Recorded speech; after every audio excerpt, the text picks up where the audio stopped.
Soundgarden fans have a chance to rejoice as the band will be releasing previously unheard music from the group. It appears that the surviving members of Soundgarden and Chris Cornell's widow, Vicky Cornell, have settled their long-standing legal disputes. Frontman Chris Cornell would pass away in 2017 at the age of 52 while the band was on the road. 2 years later, his widow, Vicky, would file a lawsuit against the surviving members of the band. Vicky would sue the band over rights to 7 unreleased songs and royalties. There was a dispute over who owned those unreleased songs, whether it was part of a solo project or whether it be part of another Soundgarden album. There was a dispute over who those unreleased songs belonged to.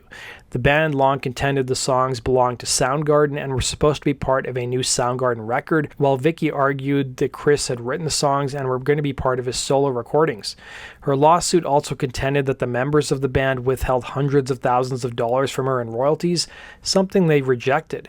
A year later, the band filed their own lawsuit claiming that Cornell's widow misused earnings from a Chris Cornell charity concert, and they would also claim that she locked the band out of the group's social media accounts, but they would eventually get control over those accounts back. This week, Vicky and the band would issue a joint statement writing, "Soundgarden and Vicky Cornell, on behalf of the estate of Chris Cornell, are happy to announce they have reached an amicable out-of-court resolution.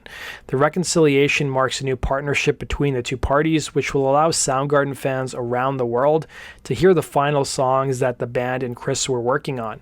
The two parties are united and coming together to propel, honor, and build upon Soundgarden's incredible legacy, as well as Chris's indelible mark on music history, as one of the greatest songwriters and vocalists of all time. While there has been no release date on when we'll see this, we'll keep you guys in the loop." I think that does it for today's video, guys, and we'll see you again in Rock and Roll True Stories.